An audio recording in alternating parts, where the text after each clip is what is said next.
A seguir, Jornal das 6.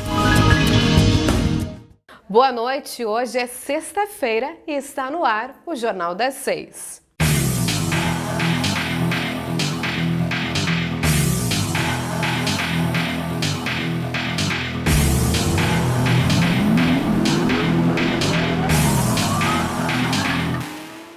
A violência ligada ao tráfico de drogas tem preocupado a cada dia mais os órgãos de segurança. O aumento de homicídios afeta até mesmo municípios como Ijuí, que tem um baixo índice de criminalidade em comparação com cidades do mesmo porte. Durante todo o ano passado em Ijuí, por exemplo, foram registrados 2 homicídios. Neste ano já foram 7, sendo 6 desses ligados ao tráfico de drogas. Uma operação foi realizada em Ijuí no sábado, sendo que 9 pessoas foram presas. E durante esta semana foram efetuadas mais 2 prisões. Sim, a Operação Resposta, o próprio nome já diz, foi uma resposta dada pelos órgãos de segurança junto com o Ministério Público a esse aumento da criminalidade que está ocorrendo aqui no município desde o início do ano. Nós tivemos principalmente aumento no número de crimes contra a vida e isso nos preocupa bastante. A gente sabe e está monitorando também crimes como tráfico de drogas, crimes contra o patrimônio, e nós temos tido um sensível aumento. Então, em virtude de tudo isso, unimos forças aqui no município e na região também, para efetivar essas operações e tentar diminuir, ou pelo menos dar uma diminuída nesses índices de criminalidade. E nós temos conseguido, a partir destas prisões e dessas apreensões de drogas que têm acontecido nos últimos dias. Brigada Militar e Polícia Civil, juntamente com o Ministério Público, unem forças para combater o tráfico de drogas. Assim como é essencial essa integração entre, principalmente, polícia civil e brigada militar. E com certeza o Ministério Público se soma, juntamente com os órgãos de segurança pública, no combate principalmente às questões de tráfico de drogas, entorpecentes, enfim, esses delitos de maior importância e que repercutem de forma mais com incidência, junto à comunidade. Então a questão da integração é básica e hoje em dia eu vejo como essencial, Ela, sem a integração das polícias, dos órgãos de segurança pública, de todo o sistema, é impossível conseguirmos um trabalho com uma certa efetividade que realmente assim, conduza ao delinquente permanecer preso e, dessa forma, dando um retorno à nossa comunidade. O número de prisões também aumentou neste ano de 2017. Isso de um em cima de outro, Nós tivemos um aumento de crimes contra a vida, obviamente aumentou homicídios, 7 homicídios até o mês de maio, pelo menos 6 desses vinculados diretamente ao tráfico de drogas, e isso nos preocupa bastante porque se estão ocorrendo homicídios, se estão ocorrendo crimes contra a vida relacionados ao tráfico, é porque o tráfico realmente está aumentando. E nos preocupa. Ijuí, a gente sabe, é rota de crime, rota de tráfico de drogas, rota de comercialização. Então, nós estamos sempre preocupados e sempre atentos a esses índices de aumento de criminalidade. E para que a população possa ter um pouquinho mais de sossego, nós fizemos essa operação justamente para retirar algumas pessoas vinculadas ao tráfico, ou pelo menos vinculadas a uma associação, a uma quadrilha de tráfico, tirar de circulação e colocá-los onde devem estar, na cadeia. Nós tivemos aí um bom resultado dessa operação e das operações que se desencadearam em seguida, em relação ou em consequência dessa operação de sábado. Nós tivemos pelo menos mais 2 prisões durante essa semana que foram vinculadas justamente ao tráfico de drogas e a essa operação inicial. Bem, o número de prisões gira em torno de 514 prisões só nesse primeiro semestre, que ainda não fechou. Houve, na realidade, um certo acréscimo, principalmente aquelas prisões que geraram flagrante, que foram homologadas, enfim, pelo Judiciário. Foram 83 registrados, confirmados flagrantes, ou seja, são aquelas pessoas, cidadãos delinquentes que acabaram sendo conduzidos, através da delegacia, área judiciária, enfim, que foram parar na cadeia, na penitenciária. Nos primeiros meses de 2017, o número de homicídios em Ijuí quase triplicou. Mas mesmo com esse índice, Ijuí segue sendo das mais tranquilas em comparação com cidades do mesmo porte. Ainda dá para se dizer que é uma região privilegiada justamente por isso, por ter índices de criminalidade um pouco abaixo da média regional. Nós temos cidades do mesmo porte de Ijuí, como Cruz Alta, Santo Ângelo, e que tem um aporte de criminalidade ainda alto comparando-se com Ijuí. Embora nós tenhamos agora um aumento considerável de crimes contra a vida, ainda temos cidades aí com uma situação bem pior do que a nossa. Então, isso não, claro que não nos conforta, muito pelo contrário, qualquer aumento desses índices, tanto de crimes contra a vida como o tráfico de drogas e crimes patrimoniais, reduz as nossas, digamos assim, as nossas expectativas em relação às melhoras nos índices. Mas, pelo contrário, as forças de segurança se unem e tentam justamente fazer com que nós consigamos colocar, ou prender, ou apreender muito mais drogas e combatendo o tráfico de drogas, combatendo os crimes patrimoniais, certamente nós vamos combater os crimes contra a vida, porque esses crimes estão muito correlacionados. Presidentes dos hospitais da região Noroeste reuniram-se ontem no Hospital de Caridade. Os presidentes participaram da interiorização da Federação das Santas Casas. Presidentes de todos os hospitais da região Noroeste reuniram-se no auditório do Hospital de Caridade de Ijuí na manhã de ontem. Eles participaram da interiorização da Federação das Santas Casas. No encontro foram apresentados diversos assuntos, entre eles a relação das filantropias com as instituições de saúde suplementar. No HCI, um encontro com os hospitais associados da OSP Noroeste e do Sindiberf Noroeste, com os profissionais da Federação das Santas Casas e dos hospitais filantrópicos do estado do Rio Grande do Sul. A Federação, ao longo desse mês, tem realizado encontro em diferentes regiões, chamado de interiorização da Federação. Já foram realizados encontros no Vale do Taquari, no Vale do Rio Pardo, nos Sinos, na Metropolitana, e agora nós estamos aqui no Hospital de Caridade de Ijuí, reunindo os hospitais da região Noroeste. Nossa associação, ela possui 34 hospitais associados e o nosso sindicato, o Sindiberf Noroeste, ele abrange 86 municípios. Então nós temos uma região bastante grande, ainda temos hospitais que não são sócios do nosso sindicato, mas que hoje já compareceram também, que estão em processo de fidelização ainda nessa questão da nossa região. Mas o objetivo principal é nós termos a divulgação aqui para a nossa região do seminário de gestão, que será realizado no mês de setembro em Porto Alegre, e também, juntamente com esse seminário de gestão na área da saúde, nós vamos estar fazendo a premiação para cases de sucesso dos hospitais filantrópicos do estado. A interiorização faz parte das comemorações de 30 anos da Federação. Nós tivemos uma perda significativa no orçamento do estado no ano de 2015, quando nós perdemos aí um incentivo hospitalar que se chamava IOSP, e esse incentivo era de 300 milhões por ano para os hospitais filantrópicos do estado. Esse foi um corte muito importante que o governo fez e atingiu de forma direta todos os hospitais. Todos os hospitais perderam recursos com isso. E nós tivemos que manter o atendimento da mesma forma.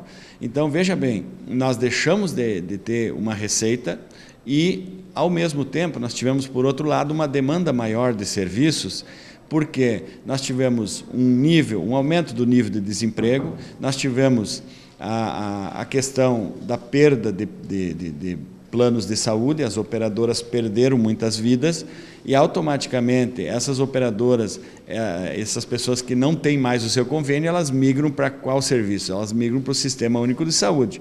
Então nós tivemos um aumento da demanda e uma redução da receita. Isso foi impactante para os hospitais. Cada hospital fez os seus ajustes.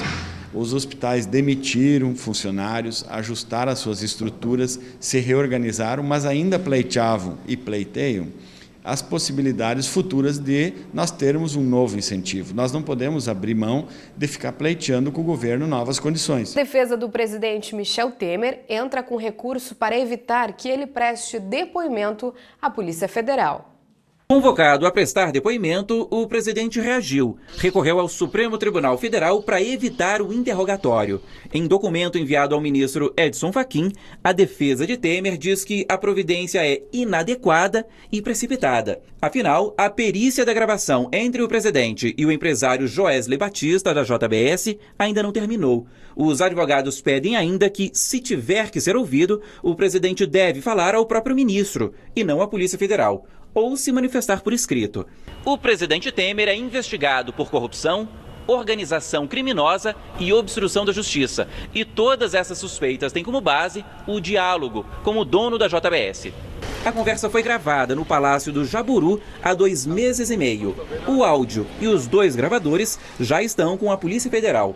Este ex-diretor do Instituto Nacional de Criminalística, onde o material está hoje, diz que a perícia deve durar pouco mais de 1 mês e que são 3 passos. Primeiro, a transcrição da conversa e a análise de ruídos. Depois, a transformação do som em números. E, por último, a verificação de data, hora e tipo de equipamento. Se a perícia detectar que houve uma edição, ela vai apontar para o juiz que aonde inicia essa edição e aonde termina essa edição.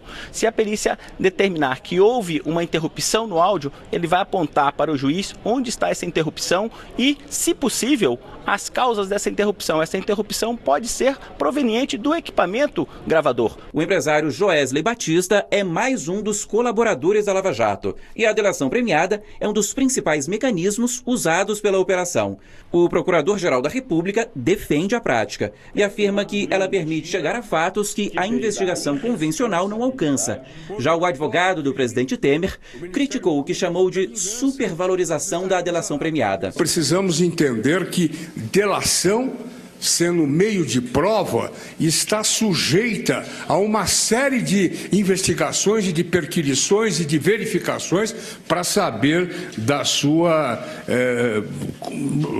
veracidade, do conteúdo da sua veracidade.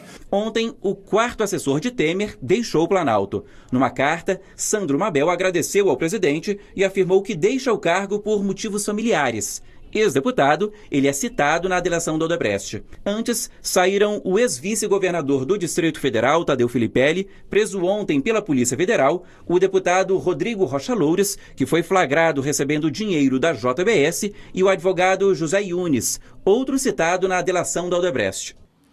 Nós estamos na Semana Mundial do Brincar. Então assista agora na reportagem especial da TVE, uma escola na capital gaúcha que resgatou brincadeiras antigas e, claro, sem o uso de tecnologia. De sala de aula, o pátio. Nesta caixa estão brinquedos feitos pelos alunos, mas conhecidos de várias gerações. Hoje foi dia de brincar com os pés de lata, de chicotinho e de jogar bola. A Semana do Brincar faz parte do calendário da escola, porque brincar é importante. Desenvolve o que é melhor nas pessoas, né? E brincar é importante porque viver é importante. Para a sobrevivência do ser humano, o brincar é muito importante. Não teria um objetivo para o brincar, porque o brincar é a vida das crianças e é nele que as crianças vão conhecer o mundo. Né? Coisas que as crianças poderiam aprender sentados num quadro, ouvindo no quadro, ou então com as novas mídias. A escola tem muitos recursos, mas eles aprendem brincando, né? Então, a trilhar corda, a esperar a sua vez, a contar até 100, a contar e movimentar o corpo, porque isso não é fácil, né? E o resultado da aposta no brincar conquistou até os mais velhos. Quem antes não desgrudava das telas, agora movimenta o corpo todo na brincadeira. Das bolas e as brincadeiras, teve uma integração muito grande das turmas. Daí ficou todo mundo jogando, se divertindo. E mudou muito, porque o celular, hoje em dia, ele é uma má influência, eu acho. E com a influência das bolas e das brincadeiras, foi muito melhor. Possibilitou um recreio diferente, que a gente pode interagir mais, possibilitou novas amizades, novas brincadeiras. E o celular? E o celular acabou ficando de canto. Às vezes acaba nem trazendo pro recreio e fica na sala.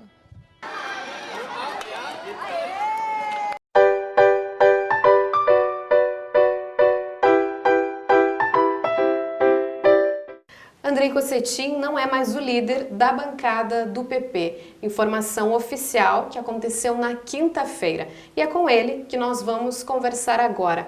Mais uma vez, então, Andrei, vem até a TV Ijuí para conversarmos, sobre assuntos importantes e, na verdade, que se tornaram polêmicos. Muito obrigada por vir até a TV Ijuí. Obrigado, Luana. Obrigado ao espaço da TV Ijuí. É um prazer estar aqui conversando com vocês, trazendo um pouco do trabalho, não só meu, mas também da Câmara, o que acontece no nosso dia a dia. Andrei, o que acredito que a maioria da comunidade recebeu de forma inesperada, o fato que tu não és, então, mais o líder da bancada. Como que tu recebeste essa informação oficial, então, na quinta-feira de manhã e de que forma que isso aconteceu? Tá.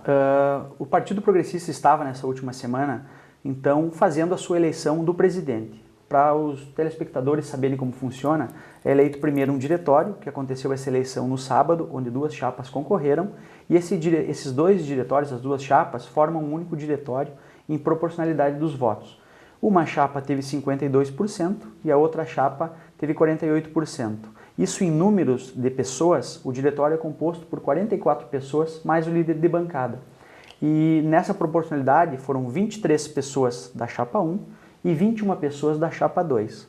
Eu apoiava a chapa 2, que era presidida pelo empresário Chico Schirer, e a chapa 1 era então presidida, candidato a presidente, lógico os dois, pelo vereador Jorge Amaral.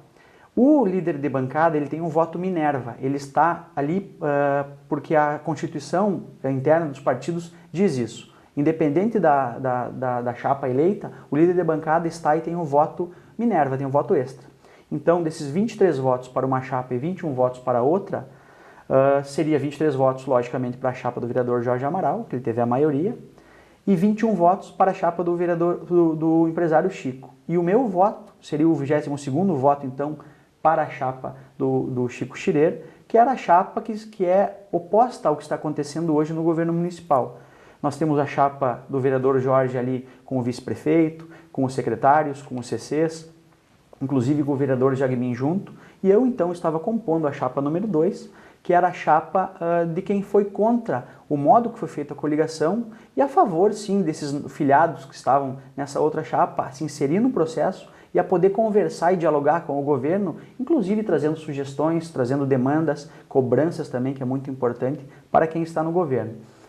Então, na quarta-feira nós teríamos a eleição do presidente, que esse diretório único faria essa eleição, e nós sabíamos que daria 23 votos para um lado e 22 votos para o outro. Estava certo já que o vereador Jorge Amaral seria o presidente do partido.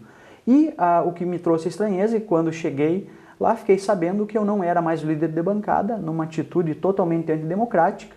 Afinal, o vereador Jorge Amaral e o vereador Jagmin se reuniram, sem eu saber, e protocolaram na Câmara, ao apagar das luzes, no fechamento da Câmara, que acontece a 1h da tarde, que lá nós temos o turno único, então, um protocolo dizendo que eu não era mais o líder de bancada. Toda a liderança de bancada ela é eleita no início do ano. Todos os partidos se unem, cada um elege um líder de bancada, e nesse ano eu fui eleito pelo PP, o líder da bancada do Partido Progressista. Quando eu recebi essa informação, me pegou de surpresa, afinal nós temos um regimento interno do Partido Progressista Estadual que diz que toda eleição do líder de bancada deve ser feita secretamente e os candidatos devem estar presentes, inclusive quem vota, que são os vereadores. Então foi uma atitude antidemocrática, na minha concepção até um jogo sujo, primeiro porque eu sou contra o que está acontecendo, o modo como foi conduzida a coligação, baseada Esse já em cargos. foi o teu posicionamento desde o início, Andrei? Quem acompanha o teu trabalho sabe disso. Tu já era contra essa coligação. Isso. E por que eu era contra a coligação e continuo sendo contra? Nós em nenhum momento estamos discutindo planos de governo, planos de desenvolvimento para o município. Nós estamos discutindo plano de cargos. Quais cargos vão ficar para um lado, quais cargos vão ficar para o outro. E isso acontece em Brasília. E isso é o que nós tanto condenamos enquanto comunidade em geral. E quer queira, quer não, eu também sou um eleitor e vejo que o jogo sujo que acontece lá estava acontecendo em Ijuí. que era o troca-troca político. Isso eu sou contrário. Eu quero discutir sim um plano de governo, um plano de ação para o município, para que a gente possa, de fato, resolver problemas históricos como as estradas do interior, como a saúde pública, que está faltando medicamentos e acesso a exames e consultas, enfim, problemas locais que acontecem no dia a dia e são históricos. Então, essa turma também que é contrária à coligação quer se inserir com esse papel, um papel de trazer demandas e trazer soluções. Então, quando eu recebi essa informação de que não era mais o líder de bancada, extraoficialmente, porque eu deveria ser informado pela Câmara disso, e não fui informado apenas na quinta-feira de manhã, e por essa informação oficial da Câmara na quinta de manhã, eu votei na quarta-feira à noite enquanto líder de bancada. Votei e o meu voto era claro, que eu estava também nessa chapa liderada pelo Chico Schirer, e a surpresa de tudo foi que uma eleição que era para ser ganha pela chapa do presidente, que hoje é presidente Jorge Amaral, deu empate, deu 22-22. Pessoas votaram em branco, porque viram que a forma como estava sendo feito esse processo antidemocrático, um jogo político sujo, desculpa a palavra, mas é isso que estava acontecendo, revoltou certas pessoas. Então, pelo empate, ele foi eleito por ser mais velho. Então, fica claro que o modo como foi conduzido foi errado. Inclusive, liguei na quarta-feira mesmo, depois que fiquei sabendo dessa informação, que eu tinha sido destituído de líder e tinha sido indicado o vereador Jorge para ser o líder de bancada. Liguei para o presidente estadual da sigla, Celso Bernardi, e deixei bem claro para ele que o modo como estava sendo posto e imposto as coisas aqui no nosso município pelas lideranças locais, eu não concordo, eu sou totalmente contra, e se for o caso, até eu pedi a expulsão do partido, né, porque eu não concordo do modo como foi feito isso, nessa atitude rasteira. Andrei, pedindo expulsão do partido, né, é importante a gente salientar também, tu foi o vereador mais jovem e foi o mais votado. Então, provavelmente, quem votaste em você, né, foram as pessoas que votaram no Andrei Cossetin, não apenas na sigla, né, no partido. Então, não é o partido que define, né, o trabalho que tu vais realizar.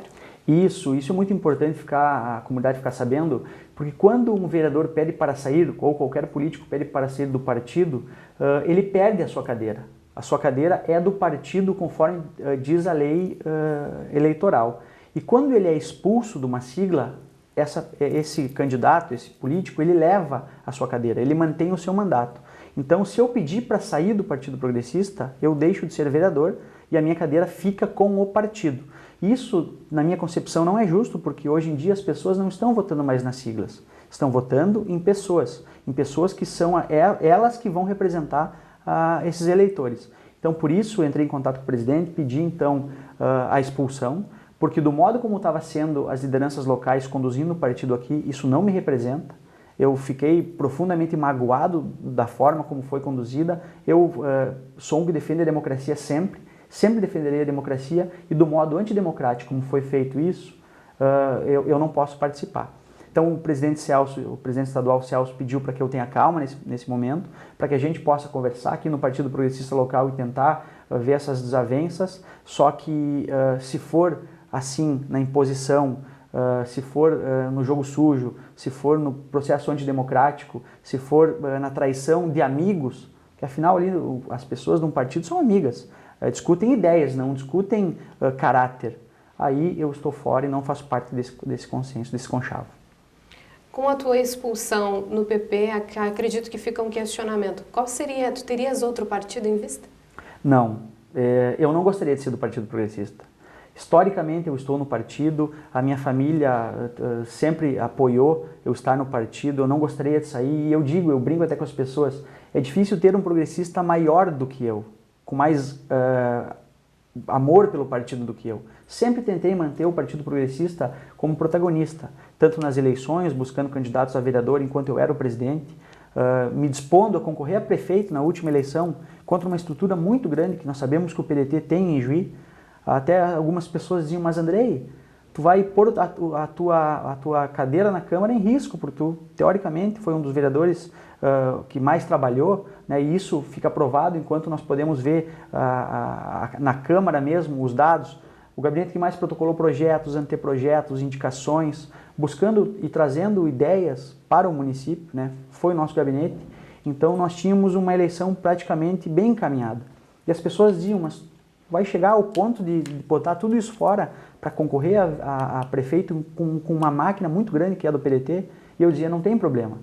Eu não estou na política para o ganho financeiro. Eu estou na política porque eu quero fazer a coisa correta. E se eu puder fazer a coisa correta, concorrendo a prefeito e não ganhando, mas pondo uma posição, né, uma posição de que as coisas podem acontecer em Juí, como acontece em outras cidades da região, que estão desenvolvendo e vejo Juí patinando em alguns pontos, aí sim eu certamente colocaria meu nome como coloquei e tenho um sonho, né, de ver, quando eu era pequeno eu jogava bola na rua de noite, eu lembro que o meu pai dormia 2, 3 dias dentro do carro para conseguir uma vaga numa creche, numa escola, e eu tenho esse sonho de não ver mais uma mãe ficar com o filho nos braços, no posto de saúde, esperando horas para ser atendida, né? Então esse sonho eu quero para o meu município, poder ver os agricultores saindo das suas casas lá no interior e andando, indo e vindo em dias de chuva, não atolando, podendo trazer a produção, vendo a criançada que mora no interior, poder vir estudar aqui em Juí. Esse sonho eu tenho, e é esse sonho que eu tenho atrás.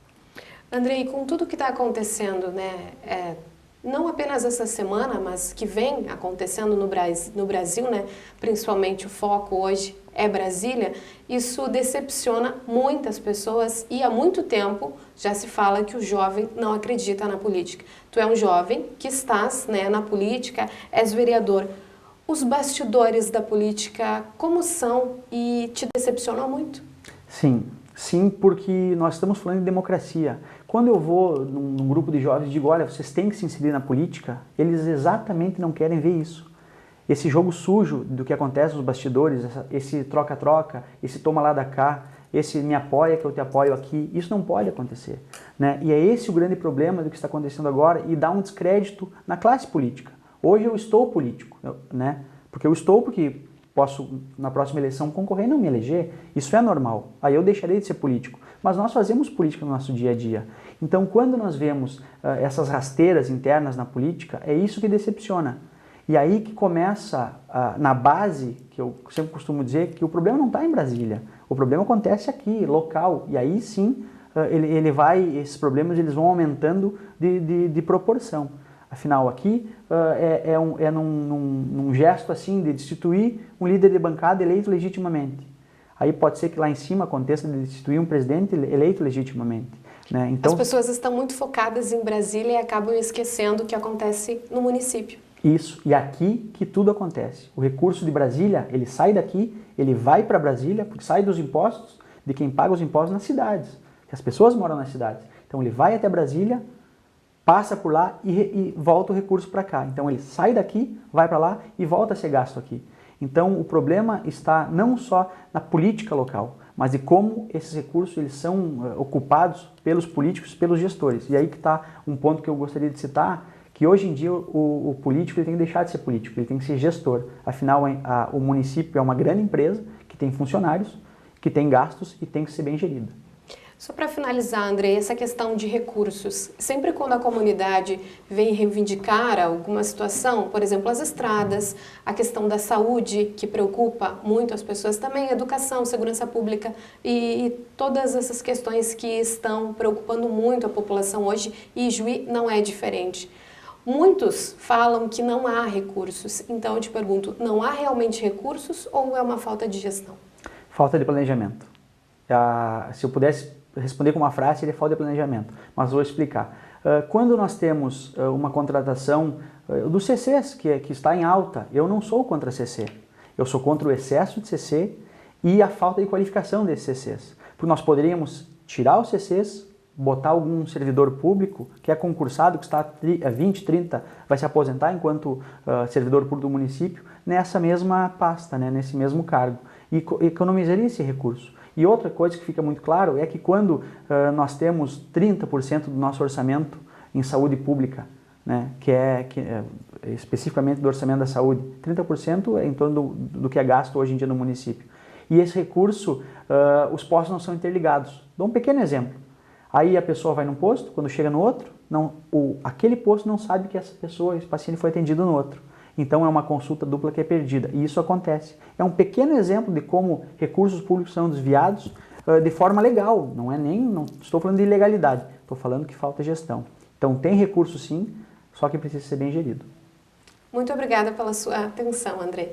Obrigado, Luana, obrigado a todos da TV Juí, e faço um chamamento aqui para a população.